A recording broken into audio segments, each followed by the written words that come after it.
Brodes Media.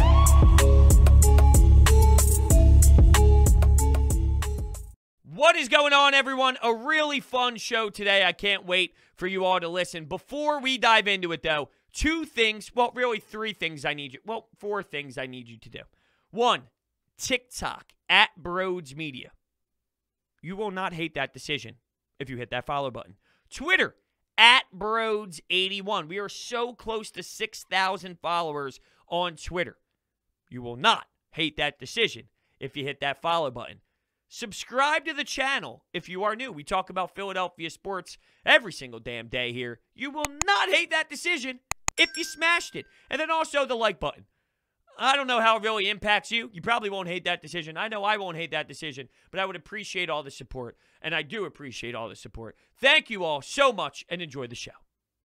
What is going on, everyone? Welcome on into Sports Talk with Brodes. Well, another day and another mention of Ben Simmons' name. So Shams of The Athletic put out a piece about how the 76ers are open in trading Ben Simmons. Now, to me, I understand why he put it out there, because if you dive into the piece and you actually read what's underneath of it, which is other NBA topics around the league, you have John Collins, the New York Knicks, and Colin Sexton. It looks like they want to try and grab Colin Sexton. The Rockets possibly looking at the Detroit Pistons and their number 1 pick. The Pelicans hiring the Suns assistant coach in that conversation that's flying around. Basically, my point is, those don't pop. There's no crucial headline with those topics.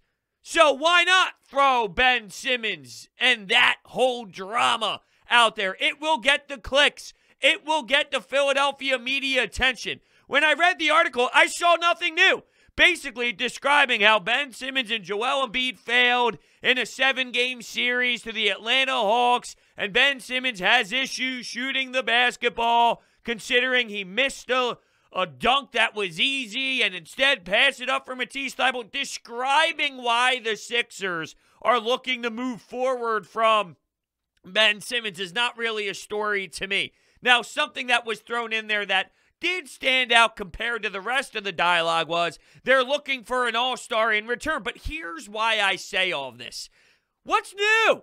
Didn't we know the Sixers were looking to trade Ben Simmons? We already knew teams were discussing something, considering they declined a Malcolm Brogdon trade. Malcolm Brogdon and a first-round pick from the Indiana Pacers that was already ruled off the board by Daryl Morey. So this was common knowledge. This was an obvious report, in my opinion, so I don't put too much stock in it. Okay, it's official. The Sixers are looking to trade Ben.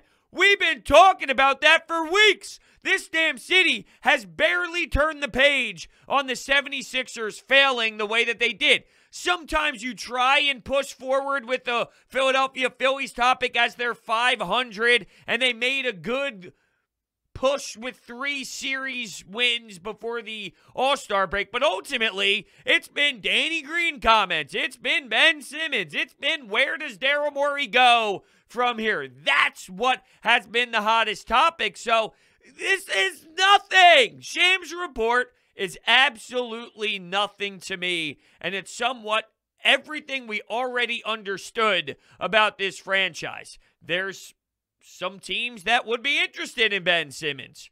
There's still value with Ben Simmons around the league, no matter what the normal society thinks, no matter what people feel or how people feel outside of the NBA life, there's still value for him. Okay, we knew that too. We knew that too, even though fans around the city would debate if anybody was truly interested in Ben Simmons, if anybody would want a talent like that who clearly fails over and over and over again. We still knew that the league looks at the all-star appearances, looks at the defense, looked at the body frame, looks at how he can facilitate. No matter how brutal it's been, every single organization and every single coach feels that they can change a player. Wait till we get our hands on him. Wait till we go to the gym with him. Wait till we get our coaches involved in his daily, day-by-day grind, we will change Ben Simmons. That's what everybody feels. So knowing everything surrounding Ben and the things he does do well, there were going to be teams willing to take a shot at Ben Simmons. So that, just like everything else, was obvious. It was a no-brainer. Shams, kudos to you. You got your clicks. You had some other NBA news to throw around, and you used Ben Simmons to get people to click on the Athletic piece. That's how this works. That's what he did, and he benefited from it because everyone's really starting to dive into it a little bit deeper when, to me, and look, here I am, right? I guess I'm being a hypocrite. Here I am, but I'm angling it differently. To be fair, I got to support myself here to some degree, right? I got to support my logic. I'm explaining what went down. I'm explaining how this is nonsense to me. Even though I clicked the article multiple times, and I have it up on my screen as we speak. But anyway, I digress. I think you got my point. I saw so many interesting views on Ben Simmons since this dropped, and one of them is coming from an absolute moron, Ben Dietrich. And he states Sixers don't have any basketball incentive to trade Ben Simmons. It's all emotional baggage. Either you hate his face and want to see him punished, or would enjoy seeing him thrive away from Doc Rivers and this toxic environment. No basketball incentives. Do you watch the sport of basketball? Do you watch the 76ers? Do you see the difference in what other teams do with their primary ball handler and what the 76ers do with a man who dribbles up the floor, hands it to somebody else who's not even an actual facilitator? He'll hand it to anybody, and then he'll go and do nothing. In what universe is this not because of a basketball decision? Look, Daryl Morey has never won anything in this league, but he is looked at as a very high executive for a reason. He is looked at as a powerful brain for a reason. There's a reason why, when things did not work out in Houston, teams were very interested in grabbing him and having him join their franchise. If this was just emotional, Daryl Morey would not be doing this. He would understand that. He would see that, all right, hold on a second. Let's truly assess this. Do we have to do this? Is this warranted? If we're trying to take that next step as a franchise and maximize Joel Embiid and how much time he has left in the tank, does getting rid of Ben Simmons really help you out doing that? Those would be the question. They don't act as a fan. They don't act emotionally. They put their heads together and truly assess this from a pure basketball standpoint. We're not making this decision. Whether you want to pretend like the fans do or don't, reality of the situation is this is not on Sixers fans to make the trade. Daryl Morey gets paid a lot of money. He's the president of basketball operations for a reason.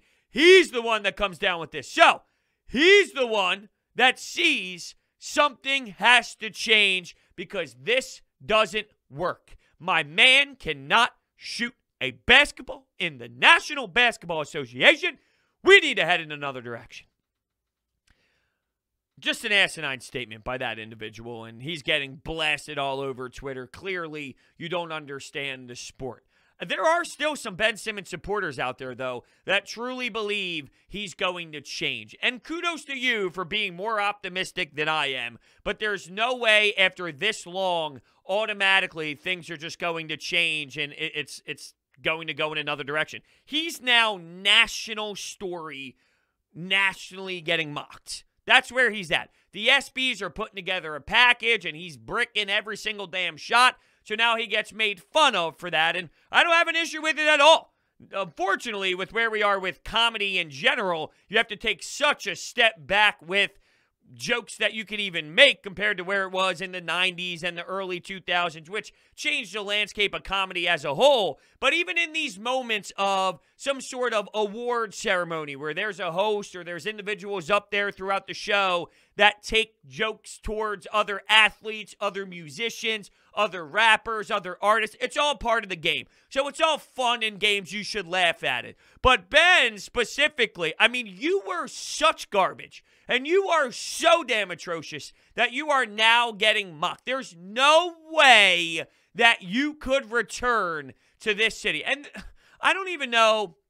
Well, here's something that scares me. Rich Paul being in the mix, right? How much of this is, oh, he's going somewhere big.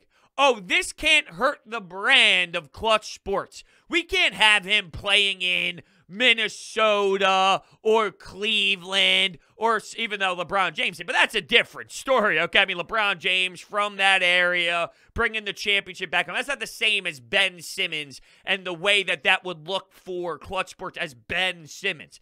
He's going to be in there. He's going to be having a lot of dialogue around the league, and he's going to have an impact on what's happening. Unfortunately, that's how this league works. So there is some concern in those regards on where Ben Simmons gets shipped, what ends up happening, who gets traded back in return. As much as I would love to say agents and high-powered people around the NBA don't have that type of impact, they do. They do, and let's just see how that all shapes up. There is an element where Rich Paul, Clutch Sports, we knew as soon as they had those talks in Chicago with Elton Brand and Daryl Morey a handful of games after the season, the writing was on the wall. If you believe that there was a way the Sixers were going to keep Ben after that specific conversation, well, then shame on you. You're being a fool. I said it right from the jump. This is it. This is it. This is telling you everything you need to know. There's no more research needed. There's no more what ifs. They are moving Ben Simmons. They are absolutely shopping Ben Simmons. So that was how many weeks ago? That was how long ago? And now this Shams report is the one that's I should have wrote the damn report. I knew years ago, months ago, weeks ago. I knew weeks ago. Damn, I'm getting fired up. You know, there were some other interesting takes all around the Twitter sphere. A couple of them. One is, I guess we'll start with this one. Trade Tobias and keep Ben. That doesn't change the problem. While Tobias Harris is overpaid, and that could open up money. One, who's trading for Tobias on that contract? Although, if I'm going to go with the Al Horford theory and the Ben Simmons theory, I guess Tobias Harris being traded and a team willing to take that is on the table, because I've seen Al Horford get traded twice now. And someone's going to trade for Ben Simmons who can't shoot a basketball with this type of money tied to his name after seeing one of the worst failures in NBA history in the postseason that we've ever seen. It was that terrible. One of the worst failures ever in the history of the NBA from a max contract player. And there's still teams that would be willing to take a shot on a soon-to-be 25-year-old that literally can't shoot better than me when I just played local 5-on-5 at the gym, playing some pickup ball with guys that work 9 to 5, right? So, Tobias Harris, you know what? You're right. In theory, nobody would ever touch that contract because he's overpaid, even though he still gives you 20 points per game and has value, and he can help out teams, but that money is a ton. This is the thing, though. While Tobias Harris has flaws and isn't the big-time moment player, even though he's getting paid that money, if you were to have an actual point guard or a player that is a max contract player that fulfills that need next to Joel Embiid, so Joel and this point guard that you have is your 1 and 2, and then Tobias Harris is your 3, well, then that's a totally different scenario that I'm willing to try out. Keeping Ben and moving Tobias and getting some pieces supporting those two, you still have the problem here. The problem is Ben Simmons. The problem is you cannot play half-court basketball. I feel like a broken record, really, but it pisses me off that I have to explain this over and over and over again. This is common knowledge. This is obvious. One of the reasons why I felt so strongly in supporting Ben Simmons over the first handful of years here is not because I thought this would work without shooting. I figured there would be the development. I figured there would be the determination, the will. There's no will. There's no I want to be. It's like he's running away from the moment, just like he did in Game 1 against the Washington Wizards when I got crucified because he had 15 rebounds and 15 assists with barely any shots and ran away from every damn possession late in the fourth quarter because he was afraid to get fouled. He's running away from this moment here, and there's just no way that he's going to snap his fingers and automatically be this intimidating force. There's just no way. There's just no way. And even if he starts taking more shots because now the noise is louder than ever before, it's going to take a long time for it to be efficient. It's going to be a long time for him to get so damn comfortable that it's actually efficient. And this is a reach. I don't believe this is going to happen. I don't think that this is reality at all. I'm just saying, if it was, by a miracle, somehow, some way, the basketball gods shine on Ben, and there's a light bulb that goes off in his head 25 years into his life, 5 years into his NBA career, that says, Ben, you need to start shooting. You know how long it's going to take for it to actually be effective? Where teams actually have to respect it? The first handful of years, it'll be, dude, do whatever you want, man. We'll live it. If you're telling me this team is shooting the basketball and Ben Simmons is the one doing it, all day. They do this to Giannis still. I'll never forget the quote by Ben years ago. I'm waiting to shoot 40%. There's no reason for me to just start shooting at 30%. Now, I'm paraphrasing, but basically that was his mindset. Why shoot now if I'm only 30% if I could shoot 0 times and just magically pop into a 40% shooter from 3? Ben, how do you think this works? Are you oblivious? Well, that's a dumb question. We know the answer is yes. But how does your brain not truly analyze that if you are a 30% shooter, which... Ballsy statement. 30% shooter, okay. I wouldn't know. You haven't taken enough shots for anybody to know that from behind the arc. Even though he has made his three-pointers when he does take them. Seriously, Ben? How do you think you get to that 40%? I mean, it's really not rocket science here, Ben. It's absurd. So that's where the one thing that blew my mind was the trade to Bias thing. And then the other is move Ben Simmons to a different position. Really? Do I have to explain to you how a stretch 4 position works in the National Basketball Association? The problem with this team is spacing. And you did a better job of having Danny Green and Seth Curry into the mix. And we thought maybe that would be enough for Joel and Ben to have their shooters and to knock down a lot of threes and to give them room to operate. It was clearly not enough. So let me get this straight. Now, all of a sudden, you believe that putting Ben where? In the corner? Tobias stretches the floor perfectly for what you need. You need a stretch 4. You need an individual who can hang out in the corner and can stretch the court out. Tobias Harris can absolutely do that. You want to replace that with Ben Simmons? I mean, I'm really trying to wrap my head around this. I'm not trying to be an asshole. Really, I'm not trying to be a jerk off. I'm seriously trying to sit here because I'm looking for answers too. I'm trying to find all the answers. Before just screaming, Ben's got to go, I honestly assessed all of the options, all of the opportunities of keeping him here. Okay, if you were to keep him here, what can you do to make a important difference that's so valuable to your team that it makes a lot of sense? Well, you can't keep it the same. It can't just be the pieces surrounding him. It doesn't work that way. He's a problem. Him. Ben Simmons himself. Taking him off the ball. What does taking him off the ball do? We just watched this team lose because taking him off the ball and putting him in a dunker spot failed. That's what he would do as a 4. He can't hang out in the corner. What the hell would that do? So now you're just putting blind faith into him spacing the floor as a 4? You can't do that. You actually can't do that. So that is wild to me that you feel taking him off the ball. Look, Ben has good attributes. He can pass the basketball. You need the basketball in your hands to pass it. You now take that element away from Ben. What does he do? And that is a very fair question to ask. At that point, what does Ben Simmons do? Defend? I'm not paying $30 million for a man to defend. That's a horrendous way to utilize your cap. And I keep saying this. Ben Simmons, 3-time All-Star. Ben Simmons, first-team defense. Ben Simmons, this and that. All by the age of 24. And you're going to give that up?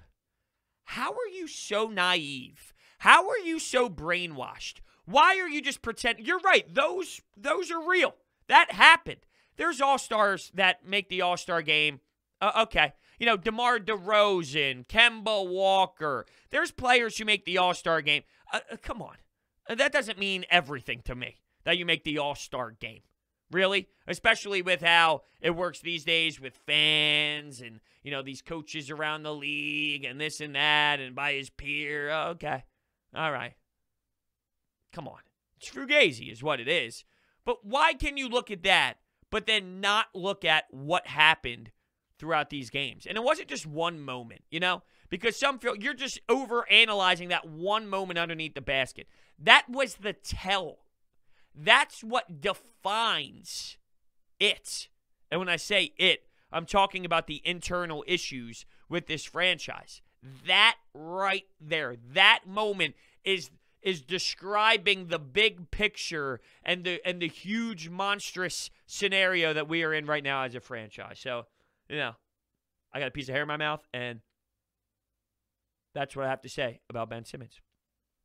I also have things to say about DraftKings Sportsbook after I get this piece of hair in my mouth, which I just did. DraftKings Sportsbook is not only my favorite sportsbook, but also America's top-rated sportsbook. I love using DraftKings Sportsbook. It's easy to navigate, has plenty of instructions for new bettors, and nearly limitless ways to get in on all the action. My friends and family have been loving DraftKings Sportsbook, and I know you will too. Download the top-rated DraftKings Sportsbook app right now and use promo code Brodes when you sign up to turn $1 into $100 in free credits. Bet on the basketball team of your choice to win their next game, and if they do, you will claim $100 in free credits. That's promo code Brodes for a limited time. Only at DraftKings Sportsbook. Must be 21 or older. Pennsylvania only. New customers only. Wager paid out. Insight credits. Restrictions apply. In partnership with Meadows Racetrack and Casino. See DraftKings.com/sportsbook for details. Gambling problem? Call 1-800-GAMBLER. It's crazy because I had this idea in my head, right? It's time to turn the page a bit on the on the conversation, right? It's the MLB All-Star Week. Amazing home run derby last night with Pete Alonso. You have the All-Star game tonight, which I'm actually looking forward to. Zach Wheeler, JT Realmuto, and all the other stars around the league. Chuck Fletcher of the Flyers had some interesting things to say, and the Eagles' dialogue is somewhat surfacing just enough to keep ourselves with that football itch.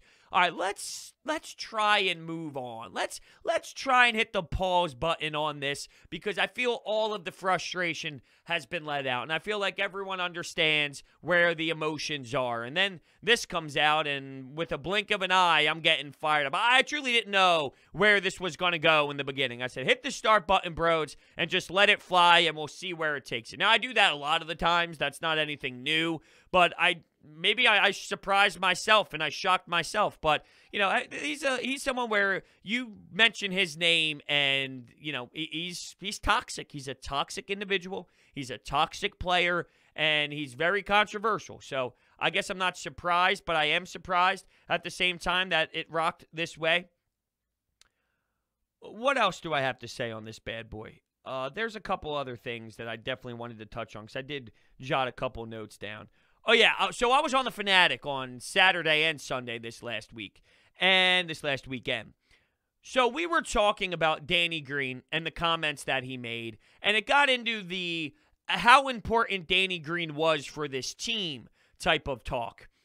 And he was. There's no denying it. I know right now you hate Danny Green, hate the face, get out of town, you're a loser. What are you talking about? You don't know anything. And that's fair. I mean, that's fair. He was way overboard. But I brought up, you know, if Danny Green was willing to take money that made sense for his value and what he brought to the table for this team after I look at it, you know, I'd be willing to bring Danny Green back. I could put away that. I could. Now, I don't think he is, so this is more of just a hypothetical more than anything else. But I raised the question, with how we feel about Danny right now, can you put that aside as question number one, or is that going to make you hate him so much that you can't value basketball and on the floor over the drama and the words stated on John Clark's podcast, because I can.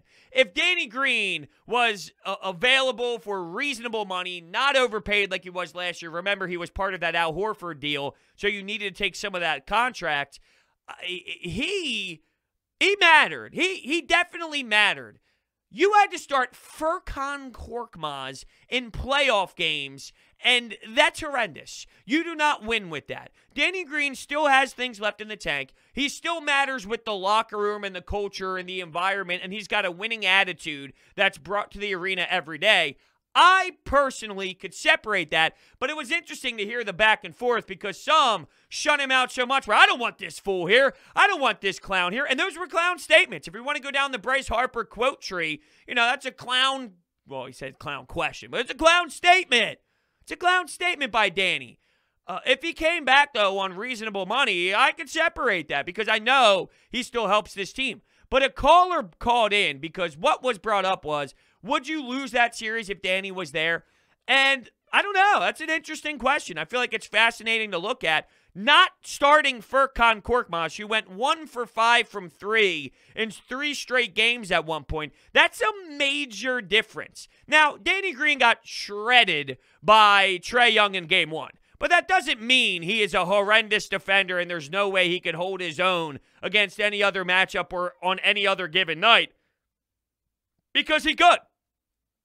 Because his track record tells you that while he's getting older, there was still that in there. And the amount of shots he made from the greenhouse and the corner 3 spot, I'm not ruling out the fact that Korkmaz makes the team that much worse because that is reality of the situation. He's that bad. He's that garbage. He's that atrocious defensively and getting worked big time. So, yeah, you would have Danny Green in there. That maybe could have been the difference in a Game 7, in a Game 6, in a Game 5, in those games where you blow a big lead.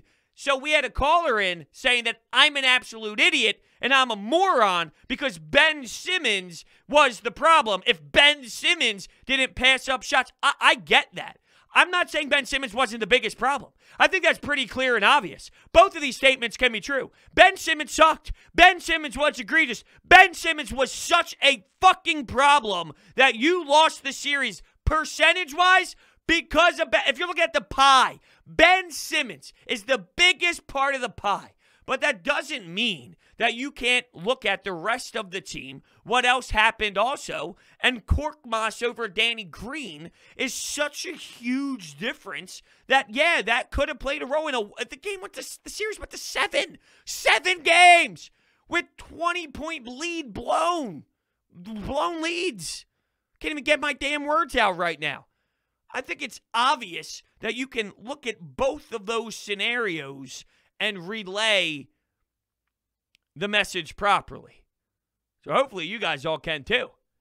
2 different scenarios, but both scenarios are true. Ben Simmons was the #1 issue with this series and the franchise. Danny Green playing over Furkan Korkmaz could have helped you pull this series out with the veteran leadership, with the defense, with the shot making, and with everything he brings to the table throughout those blown leads, throughout those road games, and throughout those home losses. That's difference making for sure. So both of those can be true. What else is going around here in Sixers world? Matisse Thybulle in the Olympics and Team USA. Matisse has been great. I think I can tie that somewhat too, and this will be the last thing I hit on, unless I get sidetracked, which you know me is very possible. Mikal Bridges, after Game 2 of the NBA Finals, you would have thought that the Sixers gave up Kevin Durant, which is just asinine. I mean, the reaction is hysterical to me. The following night, he has 4 points, and I don't hear a fucking chirp. Let's not go too overboard and too extreme here. The problem was not trading down in that draft and getting an unprotected first-round pick from the Miami Heat, which somehow, some way, just loses its value in this talk. It was not Mikal Bridges for Zhaire Smith. You are devaluing what an unprotected first-round pick is from the Miami Heat? I mean, how can you just pretend that that's nothing? That was the deal. That was why you did it. You didn't make that trade for Zhaire Smith. You made the trade for the first-round pick that came with the other part of the deal which eventually landed you Zhaire Smith. So if you go back to the 2018 NBA draft, now you could have gotten SGA and you could have gotten Michael Porter Jr. if you stayed at 10.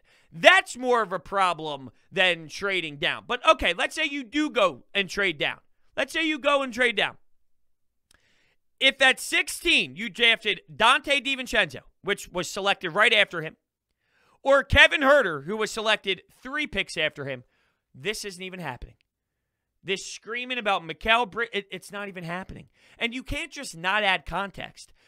Was he going to play here and start? No. You had Robert Covington, and then they made the trade for Jimmy Butler, and there were so many pieces in the mix that Mikal Bridges was not going to have the same role here that he had in Phoenix. And I'm not saying this is a product of the offense, because Mikal Bridges is a fantastic player, and he's a very good player and a great piece to the puzzle. That's what he is. He's a piece to the puzzle, and he's playing strong.